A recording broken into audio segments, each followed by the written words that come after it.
Hey everyone, welcome back to TFacts. If you're a fan of trivia and game shows, then you're in for a treat today. We have some exciting updates from the world of Jeopardy that you won't want to miss. First up, we dive into the controversy surrounding a recent ruling on a Dr. Seuss question that left fans in an uproar. What happened during the game, and how did it affect our contestants? Next, we'll meet Kyle Harvey, a contestant who's still kicking himself after a crucial mistake in Final Jeopardy. What was the clue that tripped him up, and how did it impact the game? We'll share his thoughts and frustrations. Then, we'll find out if Andrew Hayes secured his spot in the Tournament of Champions after his latest triumph. How did he perform, and what does it mean for his future on the show? We've got all the details right here. Finally, we'll explore the buzzing debates among fans regarding the absence of champions Ben Chan and Troy Meyer from this year's Jeopardy! Masters lineup. What are the fans saying, and what's the story behind their exclusion? Stick around as we unravel these stories and more in today's episode of TFacts. Let's dive into the controversy that has Jeopardy! Fans buzzing.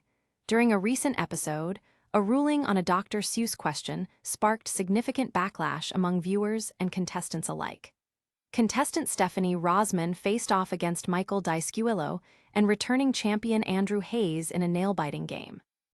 As we approached the double Jeopardy round, Rosman found herself in third place with $4,600 on the board. When the clue came up, after he was barred from contributing to Dartmouth's Humor magazine, Ted Geisel began submitting pieces under this middle name.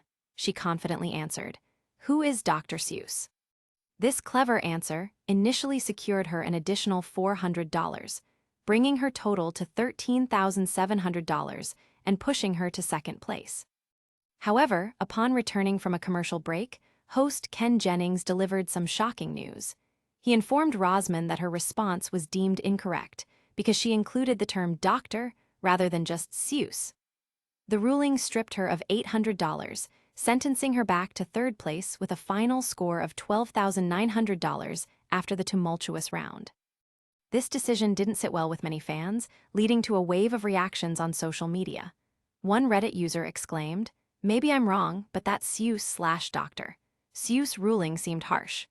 The sentiment was echoed by others, who argued that providing extra information should not negate the core correctness of an answer. On the flip side, some viewers supported the ruling, insisting that saying only Seuss was required to meet the question's standards. Despite the heated debate, Rosman ended the game in third place and didn't win. It's moments like these that not only bring excitement to Jeopardy! But also ignite discussions on the nuances of trivia contest rules. What do you think about this ruling? Should there have been some leeway? Share your thoughts with us. Now, let's turn our attention to Kyle Harvey, a contestant who is still kicking himself after a significant misstep in Final Jeopardy! In a recent episode, Kyle faced off against Jade Snelling and the reigning champion Andrew Hayes. Going into Final Jeopardy!, Kyle was in a strong position with $13,200, while Andrew led with $17,600 and Jade trailed with $5,600. The category for Final Jeopardy! Was American authors, and the clue read, like a character in one of his novels, this author hid in a meat locker during an Allied bombing. Kyle, unfortunately, struggled to connect the dots and wrote down, "Who is Joseph Heller?" After wagering $1,999, his total dropped down to $11,201. To his dismay, the correct response was, "Who was Kurt Vonnegut?" the answer that both Andrew and Jade correctly identified. In the aftermath, Kyle expressed his frustration on the Jeopardy! Subreddit, admitting he was kicking himself for not connecting the clues to Vonnegut's famous novel, Slaughterhouse-Five. He reflected on how he processed the meat locker clue incorrectly, and it led him to mistakenly think of Catch-22, a book by Heller. Kyle shared that he was familiar with Vonnegut's work and felt particularly aghast at missing such an important clue. He stated, "I know Slaughterhouse-Five and Vonnegut really well, so I'm kind of aghast at having whiffed so bad. It wouldn't have changed the result at all, so there's some solace in that, but it would have been nice to nail the only real one I'll ever get, especially one that in hindsight looks rather straightforward." Despite the disappointment, Kyle took to Reddit to congratulate Andrew on his fourth win and to express gratitude for the opportunity to compete on his favorite show. His candid reflections remind us of the pressures and emotions contestants face during these high-stakes trivia battles. What do you think? Have you ever had a similar experience where you knew the answer but just couldn't find the right moment to say it? Let us know in the comments.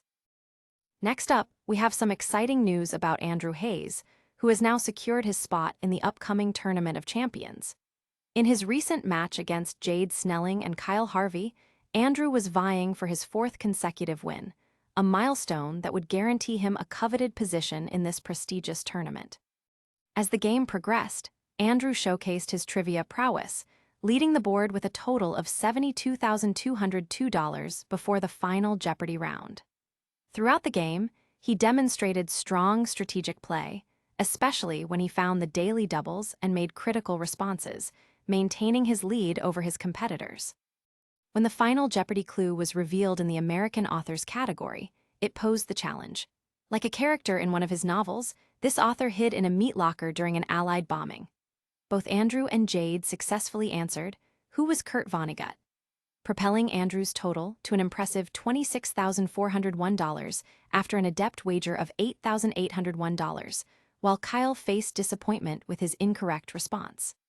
Andrew's victory not only marks his fourth win, but also elevates his four-day total earnings to $98,603. This achievement places him in the ranks of competitive Jeopardy! Players that fans are eager to watch in the Tournament of Champions.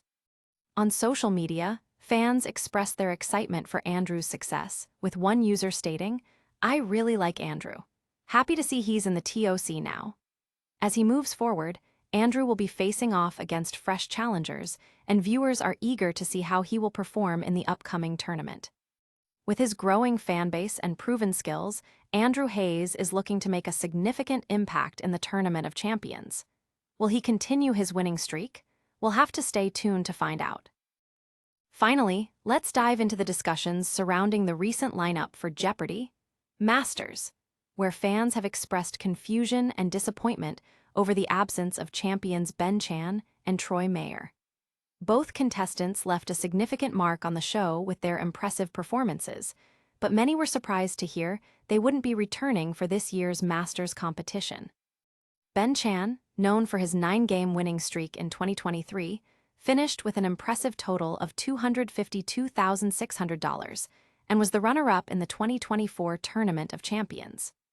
Troy Meyer also made waves with a 6-game streak and total earnings of $214,802, placing him among the elite players in Jeopardy! History. Given their accomplishments, fans were eager to see these talented players compete again. In online forums, many viewers voiced their opinions on this decision.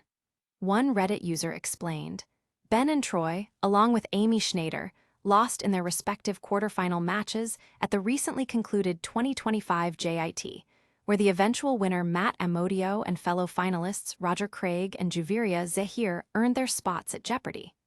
Masters Season 3. Some fans speculated that perhaps the selection process was influenced by availability or other factors, with another user suggesting that the producers intended to invite the top finishers from various competitions. As conversations swirled online, both Ben and Troy have been vocal about their thoughts regarding the lineup. Ben expressed that he was grateful for the opportunity he had, but believed that there was a chance for him to shine in future tournaments. As we eagerly await more announcements from Jeopardy! Regarding Masters and other competitions, fans remain hopeful that both Ben Chan and Troy Meyer will grace the stage again, showcasing their skills and captivating audiences just as they have done before. What do you think about this year's Masters lineup? Should Ben and Troy have been included? Let us know your thoughts in the comments below.